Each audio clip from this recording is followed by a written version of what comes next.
l'éternité. Je ne peux m'imaginer. Je ne peux m'imaginer. Entouré par ta grandeur, mon cœur va-t-il frémir? Danserai-je pour toi, mon Jésus? Serais-je saisi par la peur? Devant toi resterai-je debout? Vais-je tomber sur mes genoux? Chanterai-je Alléluia? Est-ce que je pourrais te parler? Entouré par ta grandeur, mon cœur va-t-il frémir? Danserai-je pour toi, mon Jésus? Serais-je saisi par la peur? Devant toi resterai-je debout? Vais-je tomber sur mes genoux? Chanterai-je Alléluia? Est-ce que je pourrais te parler? Entouré par ta grandeur, mon cœur va-t-il frémir? Danserai-je pour toi, mon Jésus? Serais-je saisi par la peur? Devant toi resterai-je debout? Vais-je tomber sur mes genoux? Chanterai-je Alléluia? Est-ce que je pourrais te parler? Je ne peux m'imaginer. Je ne peux m'imaginer. Je ne peux m'imaginer. Je ne peux m'imaginer. Je ne peux m'imaginer. Je ne peux m'imaginer. Je ne peux m'imaginer. Je ne peux m'imaginer.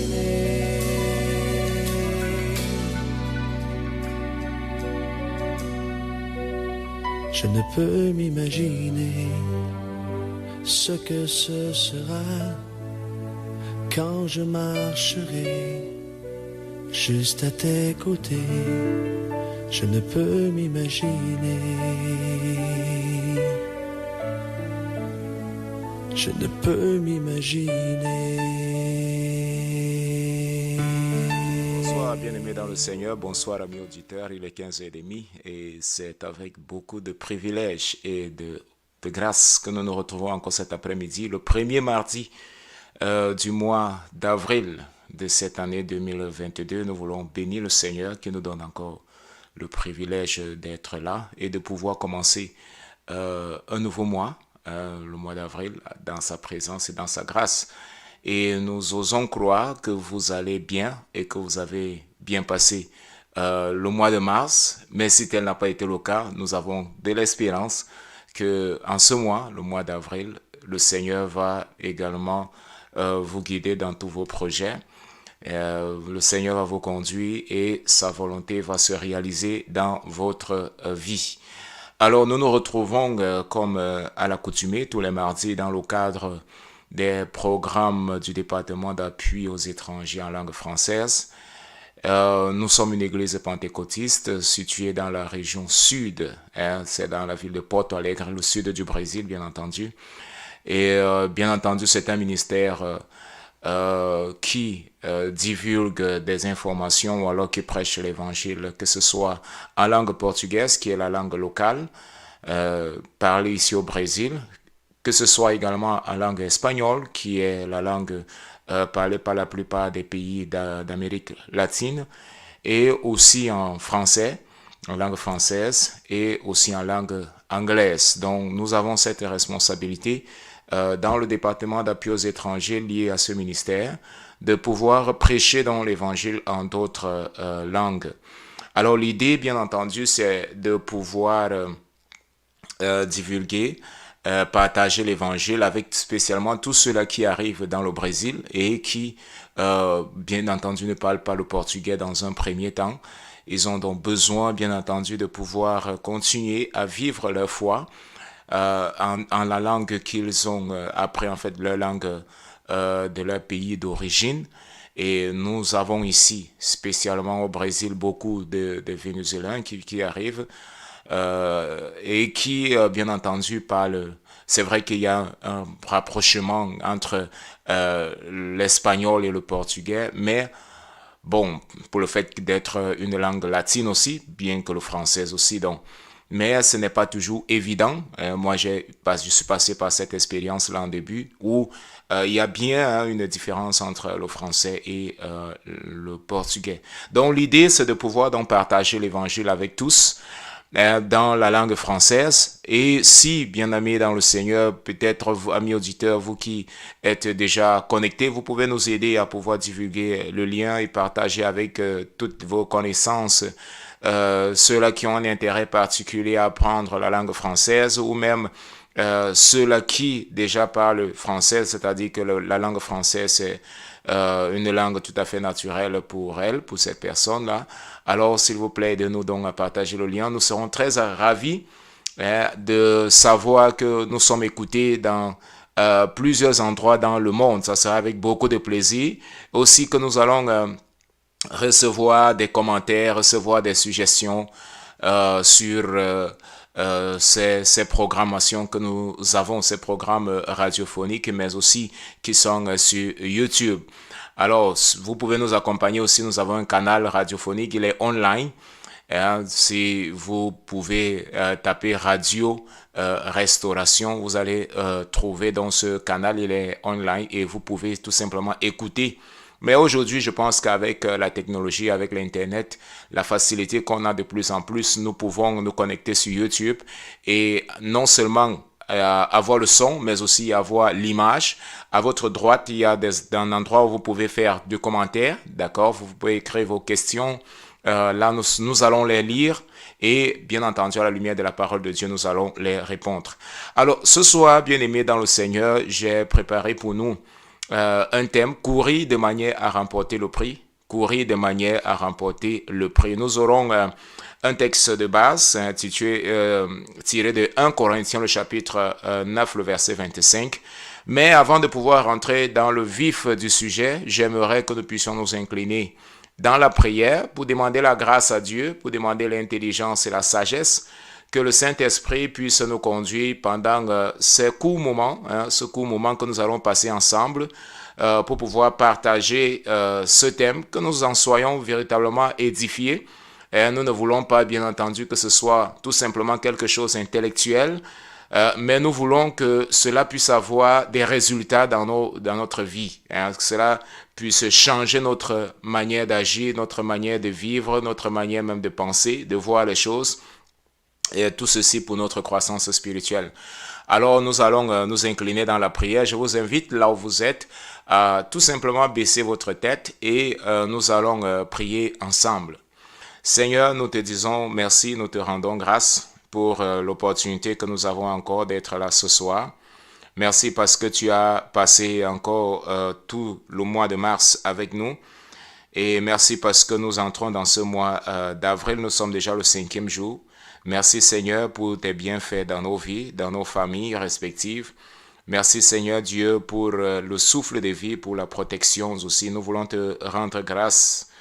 Nous savons certainement que le mois de mars n'a pas été parfait, mais nous avons l'espoir que ce mois, Seigneur Dieu, sera meilleur parce que tu as préparé des bénédictions que nous allons recevoir tout au long de ce mois.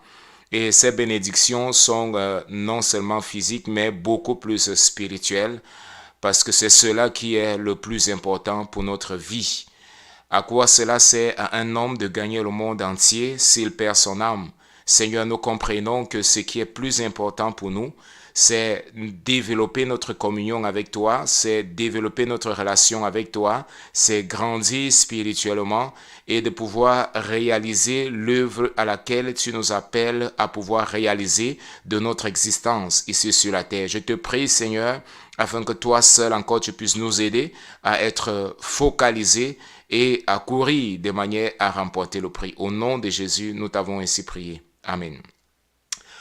Alors, donc, courir de manière à remporter le prix. Si vous avez votre Bible, ouvrez donc dans 1 Corinthiens le chapitre 9, le verset 25.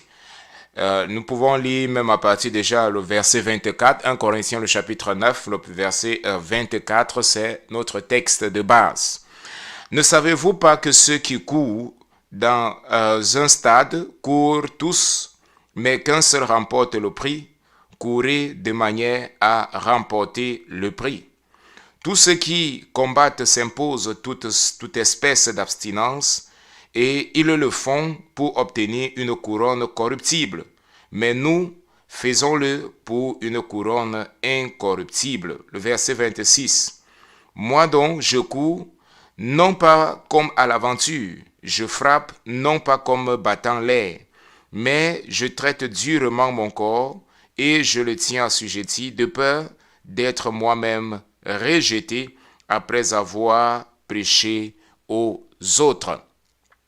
Alors, bien-aimés dans le Seigneur, nous voyons fondamentalement dans ce passage de 1 Corinthiens, le chapitre 9 et le verset 24, l'apôtre Paul, et il commence par nous dire, « Ne savez-vous pas que ceux qui courent dans un stade courent tous, mais qu'un seul remporte le prix ?» La première des choses que nous percevons dans ce passage, bien-aimés, c'est que nous tous, en tant qu'enfants de Dieu, tous ceux qui sont nés de nouveau, chrétiens, ont confessé le Seigneur Jésus et l'ont accepté comme Seigneur et Sauveur personnel, sont impliqués dans une course. La question, ce n'est pas est-ce que nous tous nous sommes impliqués dans la course. Non, nous tous, nous sommes impliqués dans la course. Le chrétien, lorsqu'il est sauvé, il est impliqué, l'homme, lorsqu'il est sauvé et qu'il devient chrétien, devient enfant de Dieu, il est automatiquement impliqué dans une course.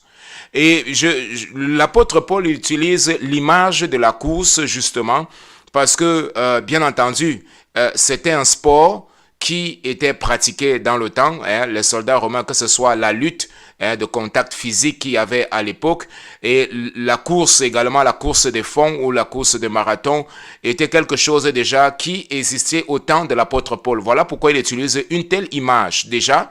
Parce que ses auditeurs, en réalité, savent de quoi est-ce qu'il est en train de parler.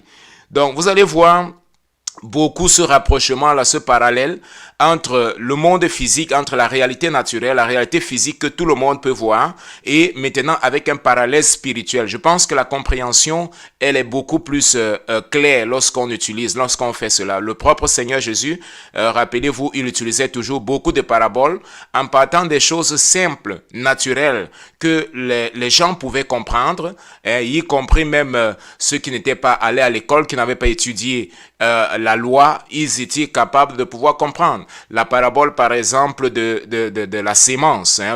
Le Seigneur utilise cela, les graines, la sémence qui est tombée dans la bonne terre, l'autre qui est tombée sur le chemin, l'autre qui est tombée dans les pierres, les pierres sur un terrain rocheux, et l'autre qui est tombée au milieu des épines. Ça, c'est une parabole qui est naturellement et facile, en fait, de pouvoir comprendre. Mais bien que cela soit facile de comprendre, la portée spirituelle était beaucoup plus profonde. Donc, l'apôtre Paul, bien entendu, utilise un peu cette image que le propre Seigneur Jésus a utilisée lorsqu'il racontait ses paraboles, en faisant un parallèle du monde physique, en l'apportant dans la réalité spirituelle. L'apôtre Paul également commence avec cette image de la course. Image de la course. Je pense que nous tous ici, d'une façon ou d'une autre, peut-être nous avons déjà assisté ou nous avons déjà entendu parler ou peut-être lu dans les livres ou même déjà vu, je sais pas moi, sur YouTube, des courses de fond ou alors des combats, peut-être de boxe, de karaté, de judo et ainsi de suite. Et l'apôtre Paul, il commence donc par nous dire, ne savez-vous pas que ceux qui courent, il utilise donc l'image de la course. L'image de la course pour pouvoir dire que nous tous, tous les chrétiens sont impliqués dans quelque chose qui est la course. Il ne s'agit pas bien entendu de la course humaine, c'est-à-dire des Jeux olympiques comme nous connaissons, ou bien, je sais pas moi, des jeux organisés, des jeux nationaux, de compétitions nationales. Ce n'est pas de cela qu'il est question. Mais maintenant, il va entrer dans une dimension beaucoup plus spirituelle. Mais pour pouvoir arriver dans le spirituel, bien entendu, il faut que le naturel soit clair. Alors, c'est quoi donc la course? C'est quoi donc une course? Bien entendu, une course est déterminée avec des règles. Elle a bien entendu des règles. Ou alors on parvient à identifier, donc ces règles sont identifiées et on parvient donc à suivre un chemin et on a une ligne d'arrivée. Il y a tout qui est déterminé en réalité dans un cadre d'une course. Il y a toutes les règles qui sont déterminées. Mais la question fondamentale donc on se pose, nous allons y arriver, pourquoi est-ce que l'on court? Bon, généralement, la question que je me posais, pourquoi est-ce qu'on court? On court peut-être parce qu'on est en retard, on court parce qu'on veut racheter le temps, on court aussi parce qu'on veut vite arriver, on court aussi parce que c'est quelque chose qui nous attend en réalité est plus meilleur, hein. Et l'apôtre Paul, maintenant, il prend cette image. Il dit que, ok, ceux généralement qui sont impliqués dans une course de compétition, alors ils ont certaines habitudes. Leur vie est complètement différente. Ils vont s'imposer une certaine discipline, naturellement. Moi, j'ai déjà eu dans le passé de participer à certains jeux, des jeux universitaires, dans certaines compétitions. Je sais que bon, certains aussi n'ont pas besoin de participer dans les jeux de compétition pour pouvoir s'entraîner. Mais ceux qui doivent participer dans les jeux de compétition, en réalité, ils ne font pas tout simplement le sport. Ils ne sont pas en train de faire le sport pour la santé, non. Ils se préparent pour une compétition. Amen. Donc, ils se préparent pour une compétition. Et de ce fait, ils doivent donc s'imposer un certain nombre de disciplines. Ils doivent s'imposer un certain nombre de disciplines parce que c'est une compétition. Les autres qui sont en train de se préparer sont comme leurs adversaires. C'est vrai que dans le cadre spirituel, nous allons voir que l'adversaire là, ce n'est pas notre frère, d'accord? L'adversaire là, c'est le monde, l'adversaire c'est notre nature, nous-mêmes. L'adversaire c'est l'ennemi, l'adversaire ce sont nos pensées. Ces 4 ennemis qui peuvent nous empêcher de pouvoir courir de manière à remporter le prix. Ça, ce sont ces obstacles fondamentaux, autant pour moi, qui sont placés là pour nous empêcher de pouvoir remporter le prix, pour pouvoir nous empêcher même de courir. Ces 4 éléments-là, ces 4 obstacles, nous allons revenir un peu plus en profondeur, un peu devant. Donc, mais pourquoi est-ce que l'on court? Comme je disais, lorsque quelqu'un est impliqué dans une compétition, dans un jeu, dans une course, la personne va s'imposer un certain nombre de disciplines, va s'imposer un certain nombre de régimes même alimentaires, ne va pas manger n'importe quoi. Il sera soumis à un régime alimentaire strict. Donc, si vous voyez n'importe quel athlète, vous voyez n'importe quel boxeur, n'importe qui est impliqué dans la course, vous voyez premièrement que son régime alimentaire, il ne mange pas n'importe quoi. Donc, il est strict, il ne va pas n'importe quoi, il ne va pas n'importe où, ainsi de suite. Il y a un certain nombre de restrictions qui lui sont imposées. Pourquoi? Parce qu'il vise une couronne. Il vise un prix, il y a quelque chose qu'il veut à tout prix remporter. Et il va s'imposer dans cette discipline-là. Je prenais l'exemple que lorsque nous préparions, par exemple, les Jeux universitaires, quelques années auparavant, on avait des entraînements pratiquement comme des entraînements militaires. On s'entraînait pratiquement sur un soleil ardent à midi. Il faisait extrêmement chaud et il fallait s'entraîner. C'était le handball. Et c'était tellement excessif que certaines personnes tombaient en fait pendant l'entraînement. Et on les amenait dans les centres médicaux sanitaires de l'université qui étaient juste là à côté. Et ça, c'était juste l'entraînement. Ce n'était même pas encore à la compétition. Donc, on se préparait pour la compétition. Et c'était extrême. Il fallait sauter, il fallait courir sur un soleil ardent, il fallait tirer, il fallait charger, comme on disait souvent, la musculation. Tout ça, on s'imposait un certain régime strict. Il fallait pas manger n'importe quoi. Il fallait s'abstenir de l'alcool. Il fallait s'abstenir de beaucoup de choses, ainsi de suite. Toutes ces choses-là, il fallait les mettre de côté. Tout cela parce que nous étions en train de nous préparer pour les jeux, même pas encore pour comme ça, c'était déjà la compétition, mais juste la préparation pour la compétition. Donc, l'apôtre Paul, justement, il va dire cela, qu'en réalité, ceux qui courent, ils s'imposent un certain nombre de disciplines. Ils s'imposent un certain nombre de disciplines parce qu'ils visent un prix. Ils visent un prix. Donc, et maintenant, il fait donc ce parallèle en prenant la réalité physique qui est observable, que tout le monde peut voir, que tout le monde peut analyser, qui est connue pratiquement de tous. Il dit, maintenant, nous aussi, chrétiens, nous sommes impliqués dans une course.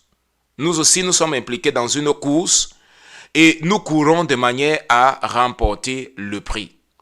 Allons dans le texte aux Hébreux, le chapitre 12, à partir du verset 1. C'est un texte aussi qui est extrêmement, qui est bien connu des auditeurs. Hébreux, le chapitre 12. Nous donc aussi, puisque nous sommes environnés d'une si grande nuée de témoins, rejetons tout fardeau et le péché qui nous enveloppe si facilement et courons avec persévérance dans la carrière qui nous est ouverte, ayant les regards, verset 2, sur Jésus, le chef et le consommateur de la foi, qui, en vue de la joie qui lui était réservée, a souffert la croix, méprisé l'ignominie et s'est assis à la droite du trône de Dieu. Donc, maintenant ici, l'auteur aux Hébreux nous dit, dans cette course que nous sommes impliqués, on doit, de la même manière qu'un athlète, lorsqu'il va courir, alors il porte le strict minimum. Vous n'allez jamais voir un athlète qui est en train de courir en jean, par exemple. Les jeans pèsent. Vous n'allez pas voir un athlète qui est en train de courir là avec un blouson, même s'il fait froid, n'importe comment. Ils utilisent le strict minimum. Ils ont toujours un petit short, quelque chose qui l'amène qui va l'amener à courir. La loi de l'aérodynamique, en réalité, c'est quelque chose qui est assez connu. Donc, c'est clair que voilà pourquoi l'apôtre Paul maintenant, ou alors l'auteur aux Hébreux, ici nous dit, il faut donc se débarrasser de tout ce qui peut nous amener qui peut retarder notre course, qui peut nous empêcher d'avancer rapidement, qui peut nous empêcher de pouvoir courir. Et ici, là, il va donc citer le péché qui nous enveloppe si facilement. Il va citer donc le péché, que le péché est un obstacle qui nous empêche de pouvoir courir, de pouvoir avancer, de pouvoir arriver jusqu'à la ligne d'arrivée. Donc, j'étais en train de dire tantôt, bien aimé, que nous courons très souvent, nous courons. Pourquoi? Nous courons parce que nous voulons vite arriver. Nous courons parce que nous voulons racheter le temps. Nous courons soit peut-être parce que ce qui nous attend est quelque chose simplement de meilleur, de fantastique. Voilà pourquoi nous courons. Je me rappelle, lorsqu'on était enfant et on partait à l'école, lorsqu'on savait en réalité que, bon, au retour des classes, dans la fin de la soirée, quand il y avait la mi-temps, on appelait ça mi-temps, c'est-à-dire l'école commençait à 8h, à 7h30 et puis ça terminait à midi et puis c'était l'intervalle et puis de 14h jusqu'à 17h30. Donc quand on savait à 17h30 là qu'au retour, il y avait un bon aliment qui nous attendait là-bas, la maman avait cuisiné un très bon repas et tout ça, spécialement la nourriture qu'on aime. Alors au retour des classes, on courait, il n'y avait pas moyen de marcher.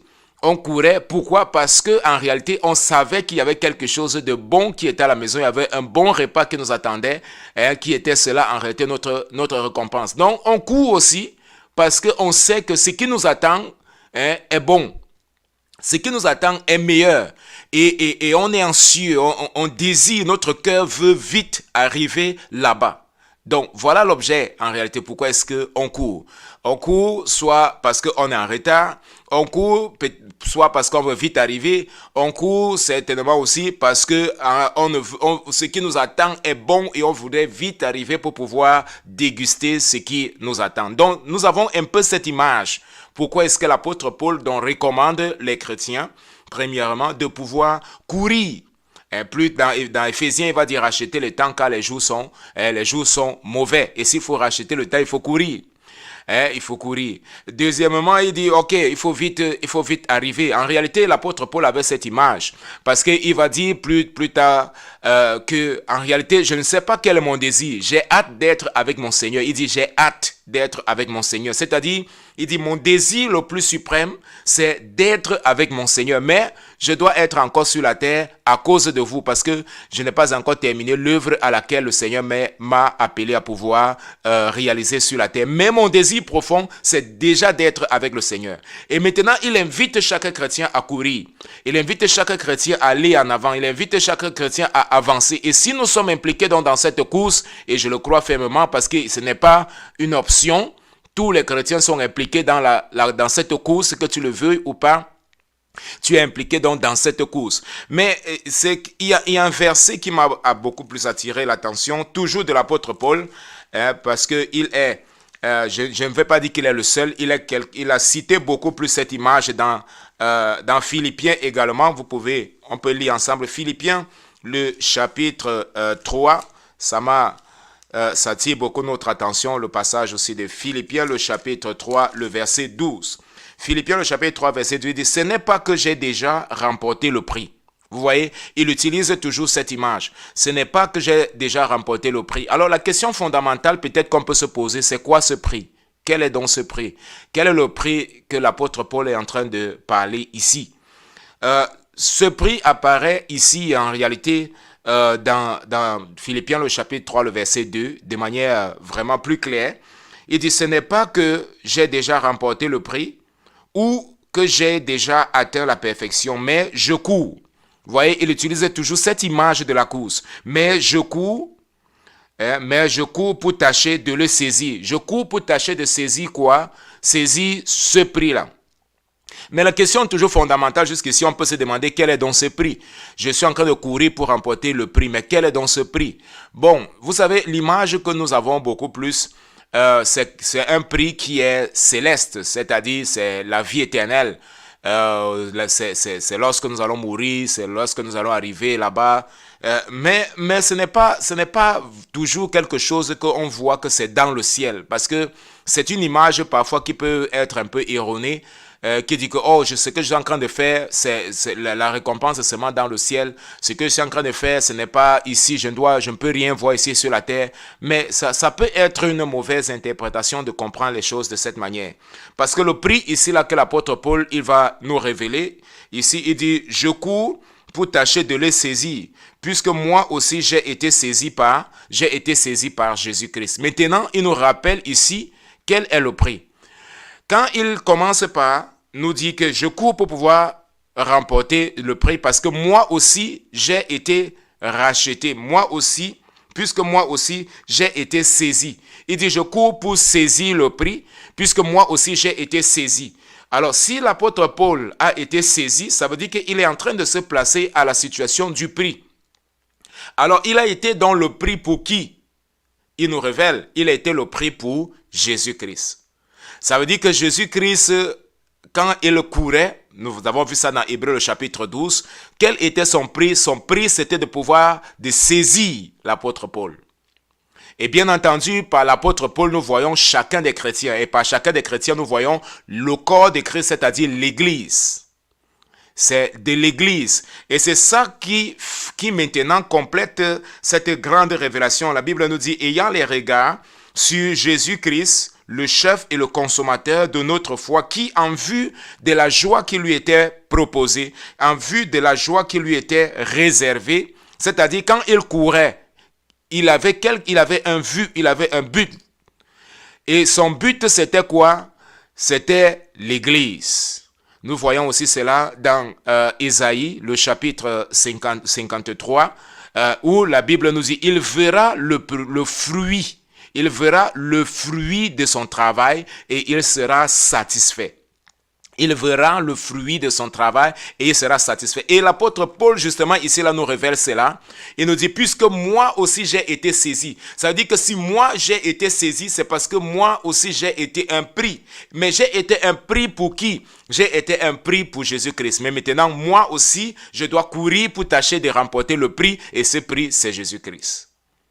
Alors, c'est quelque chose tout simplement de fantastique. L'auteur aux Hébreux nous dit, ayant les regards fixés sur Jésus-Christ, qui est l'auteur et le consommateur de notre foi. Ça veut dire que notre prix, en réalité, c'est Jésus-Christ lui-même. C'est Jésus-Christ lui-même. Et nous devons donc, ça veut dire que tous les efforts que nous devons faire, toute la résistance et la persévérance, c'est justement pour remporter ce prix-là. Bon, ça peut peut-être sembler peut-être un peu confus ce que je suis en train de dire, parce que quelqu'un va dire, mais si j'ai accepté le Seigneur Jésus comme Seigneur et Sauveur personnel, comment est-ce que je peux encore courir de manière à remporter Jésus-Christ, à saisir Jésus-Christ? Ça n'a pas de sens. Mais ça, c'est ce que nous parlons le déjà et le pas encore. D'accord? Je sais que peut-être vous avez déjà entendu cette expression, le déjà et le pas encore. Par la grâce, nous sommes sauvés par le moyen de la foi. Cela ne vient pas de nous, mais c'est un don gratuit de Dieu. C'est déjà, mais c'est pas encore au même moment. Voilà pourquoi la Bible va nous dire plus tard, dans Apocalypse au chapitre 3, celui qui persévérera jusqu'à la fin, c'est lui qui sera sauvé. Celui qui persévérera jusqu'à la fin. Donc, ça veut dire que cette course, bien entendu, elle est là pour conserver, pour racheter. Donc, c'est à la fin, là, celui qui persévérera jusqu'à la fin. C'est lui donc qui sera sauvé. C'est lui qui remportera le prix. Voilà pourquoi l'auteur aux Hébreux nous dit qu'il est l'auteur et le consommateur de notre foi. Il est l'auteur et le consommateur de notre foi. Bien-aimés, il y a un mot qui est important. L'apôtre Paul ne nous demande pas tout simplement de courir. Amen. Le texte dans 1 Corinthiens, le chapitre 9, nous dit de courir. Mais lorsque nous arrivons maintenant dans Hébreu ajoute un autre verset qui est assez intéressant. Et il nous dit ceci. Courons donc avec persévérance. Vous savez, c'est la course dans laquelle nous sommes impliqués, chrétiens, tous les chrétiens sont impliqués. Ce n'est pas une course de vitesse. C'est-à-dire, ce n'est pas les courses de 100 mètres ou comme on a souvent. Non, ce sont des courses de fond. Ce sont les marathons, on va même dire comme ça. C'est-à-dire, c'est une course de persévérance. Le marathon, généralement, c'est une course de persévérance. Au-delà de 10 km, de 20 km, de 30 km, ce sont des courses de persévérance. Ce n'est pas tout simplement une course rapide, non. Ce sont des courses de persévérance, d'endurance. On développe l'endurance. Donc, la course dans laquelle nous sommes impliqués, voilà pourquoi l'auteur aux Hébreux dit « Courez donc avec persévérance ». Pourquoi avec persévérance? Parce qu'il y aura des moments que vous serez fatigués. Il y aura des moments où la tendance serait, bon, il faut que je m'arrête un peu pour me reposer et ainsi de suite. Non, mais il faut persévérer. De la même manière qu'un athlète, lorsqu'il est impliqué dans une course, tant qu'il n'a pas remporté le prix, il ne s'arrête pas. Il va continuer de courir, Vous demandez aux athlètes, ils vont vous dire cela. Il s'agit d'une endurance, c'est une capacité à pouvoir résister. Le corps, même s'il est fatigué, mais il y a cette volonté-là parce que la vision est sur le prix. Alors, je dois faire tous les efforts possibles pour avancer, pour courir. Et voilà pourquoi l'apôtre Paul, maintenant, il dit, je soumets mon corps, je le mets en captivité, je l'amène assujetti. Ça veut dire que dans cette course-là, c'est clair que ma chair, elle va s'opposer. C'est clair que mes pensées vont s'opposer à cela. Il y aura des moments où les pensées vont venir. Ah, mais tu as déjà trop couru, il faut t'arrêter. Tu es trop chrétien, tu lis trop la Bible. Ah, tu pries trop, tu jeûnes trop. Il faut un peu arrêter, il faut un peu diminuer le rythme. C'est beaucoup ce que tu es en train de faire là. Abandonne un peu, non? Tu ne vois pas que tu es trop chrétien? Est-ce que tu veux être pasteur? Tu veux être quoi dans la vie? Est-ce que tu veux être Jésus? Non, tu fais trop, tu exagères. Il y aura des pensées comme ça qui vont venir. Mais vous devez savoir que ces pensées ne viennent pas de Dieu. Je ne suis pas en train de dire, bien aimé, qu'on doit s'emprisonner pour pouvoir passer des semaines là tout seul. Ou alors vivre l'ascétisme, que beaucoup de personnes pensent que crucifier la chair, c'est se soumettre son corps à la souffrance. Ce n'est pas de cela qu'il est question. Mais nous devons savoir quel est le juste équilibre et savoir identifier les pensées qui viennent de l'ennemi. Et c'est les pensées qui viennent même de nous-mêmes. Nous devons être capables de pouvoir identifier ces choses-là. Toutes ces pensées qui veulent nous amener à rétrocéder, toutes ces pensées qui veulent nous amener à arrêter de pouvoir continuer cette course, nous devons la mettre de côté. L'apôtre Paul, il nous dit, j'assujettis mon corps. Je la mène en captivité, je la maintiens assujettie. Pourquoi? Parce que j'ai un but. Et je dois courir de manière à remporter le prix. Et ce prix-là, c'est Jésus-Christ, le prix de la vocation céleste. Il nous révèle cela. Le prix de la vocation céleste. Et toujours dans Philippiens, d'accord, le chapitre 3, le verset 14, il dit, je cours vers le but pour remporter le prix de la vocation céleste de Dieu en Jésus-Christ. C'est cela qui t'attend, c'est cela qui m'attend. Vous voyez, l'athlète, après avoir remporté, bien entendu, le prix, il oublie automatiquement toute la douleur. Il oublie toute la souffrance, le temps d'entraînement qu'il a eu, l'endurance et tout ça. Pourquoi? Parce qu'il a remporté le prix. Et de la même manière avec nous bien-aimés, lorsque nous allons arriver là au ciel, lorsque nous allons nous présenter devant le Seigneur, comme la Bible nous dit, il est l'auteur et le consommateur de notre foi, alors toutes les douleurs, toutes les souffrances, nous allons dire oui, cela a valu la peine.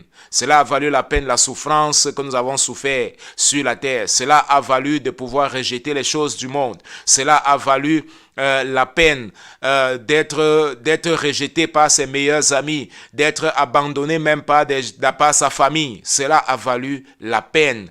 Lorsqu'on remporte le prix, alors la douleur, on l'oublie. C'est de la même manière.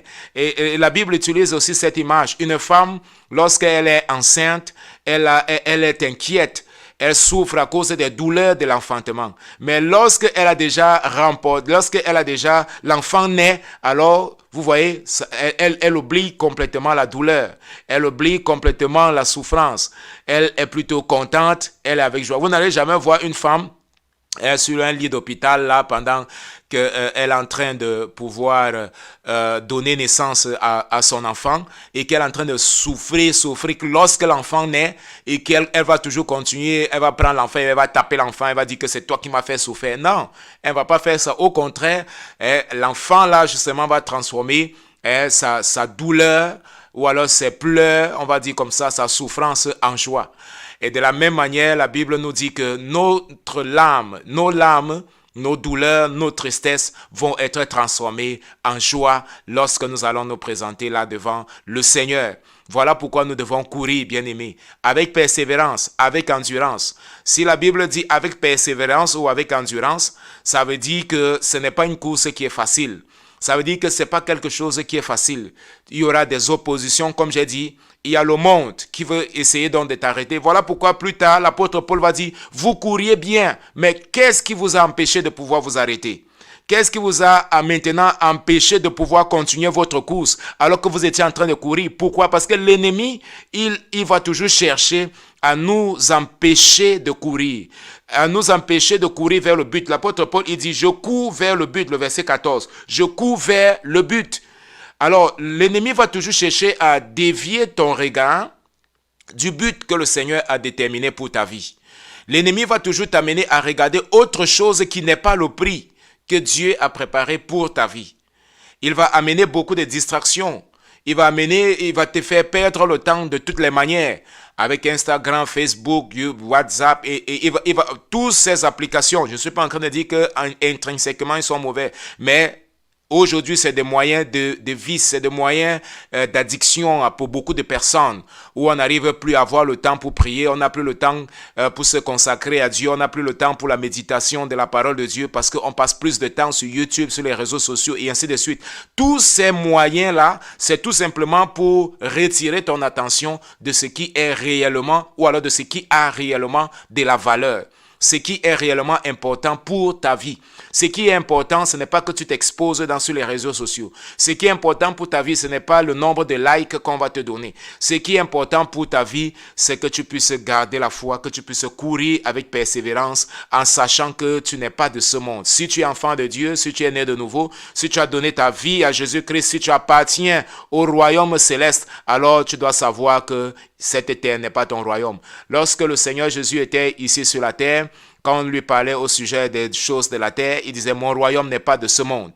Mon royaume n'est pas de ce monde. L'Église aussi, qui est le corps de Christ, n'a pas son royaume dans ce monde. Notre royaume est dans les cieux. Donc voilà pourquoi, bien-aimés dans le Seigneur, l'apôtre Paul nous invite à courir. Non pas à marcher, mais à courir. Et je méditais là-dessus. Pourquoi est-ce que ce n'est pas marcher? Mais plutôt courir. Vous savez, lorsque nous marchons, c'est facile de pouvoir s'arrêter.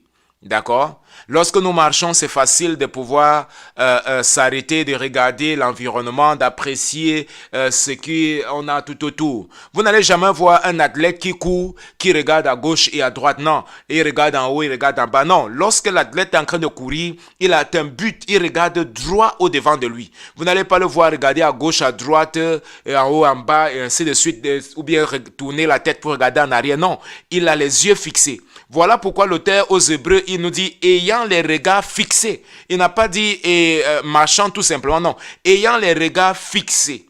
Parce que si le regard n'est pas fixé sur le but, alors il y aura beaucoup de choses justement tout autour de toi qui vont t'amener à te distraire. Voilà pourquoi l'apôtre Paul n'a pas dit marcher. Mais il a plutôt demandé de courir. Parce que quelqu'un qui est en train de courir, il n'a pas le temps de pouvoir s'arrêter. Il n'a pas le temps de pouvoir regarder à gauche, à droite, en haut, en bas ou derrière. Non, il regarde tout simplement au but. Courir également. Donc ça, c'est quelque chose de fondamental. C'est une révélation vraiment profonde pour nous comme enfants de Dieu, pour nous comme chrétiens, que l'apôtre Paul nous exhorte à pouvoir courir. La parole de Dieu nous exhorte à pouvoir courir et pas courir de n'importe quelle manière, courir avec persévérance. Courir avec persévérance. Vous savez, beaucoup de gens aujourd'hui peuvent peut-être être impliqués dans cette course, mais sans toutefois comprendre. Pas courir de manière à remporter le prix. C'est-à-dire pour eux, ils sont tout simplement là en train de marcher même. En réalité, pour eux, ça n'a pas une importance. Frère, si tu n'as pas déjà la conscience, pourquoi est-ce que tu cours? Et il est clair que tu ne seras pas motivé à aller jusqu'au bout. Parce que c'est une course de résistance, rappelez-vous. Donc, celui qui est impliqué dans un marathon, il n'est pas tout simplement en train de courir parce que, je ne sais pas moi, les autres sont en train de courir. Non. Il sait qu'il a un prix. Il y a un prix qui l'attend et il doit courir pour remporter ce prix. Il n'est pas là pour accompagner les autres. Non. Il sait pourquoi il est là.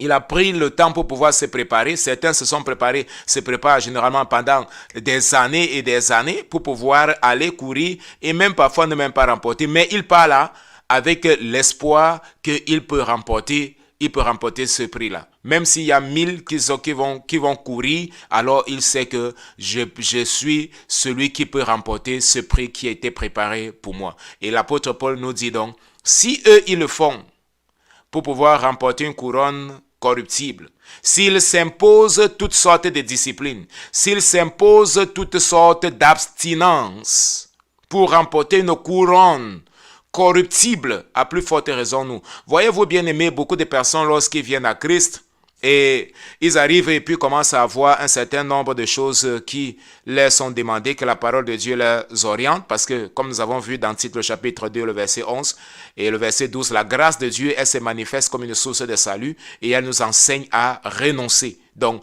ce qui montre en réalité qu'on a reçu la grâce de Dieu, c'est qu'on va renoncer parce qu'on va voir automatiquement les choses qui ne sont pas conformes à la parole de Dieu et on va renoncer automatiquement. Donc, beaucoup de personnes, lorsqu'ils arrivent à l'évangile, ils acceptent le Seigneur Jésus et on les demande de renoncer. La grâce de Dieu, en réalité, par la parole de Dieu, le Saint-Esprit, les amène à pouvoir renoncer. Certains trouvent que c'est trop dur, vraiment le christianisme est dur et ainsi de suite.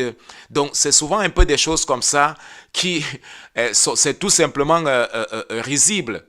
Mais vous voyez quelqu'un dans le monde, un athlète, quand on va lui dire que ne mange pas ceci, ne mange pas la viande, mange simplement les légumes, mange seulement ceci là, il va se soumettre absolument à ce régime. Il va se soumettre automatiquement à ce régime. Pourquoi? Parce qu'il veut remporter le prix, il veut gagner la médaille. Il veut gagner une couronne qui est corruptible. Il veut gagner cela. Et il va accepter de se soumettre à toute abstinence, à toute restriction. On dit ne bois pas l'alcool, ne fume pas, ne mange pas les viandes gras, ne mange pas ceci. On va lui imposer une alimentation stricte. Manger juste le minimum, manger juste ce qui va apporter les calories. Ne pas aller là-bas, ne pas aller ceci, les loisirs. C'est restreint.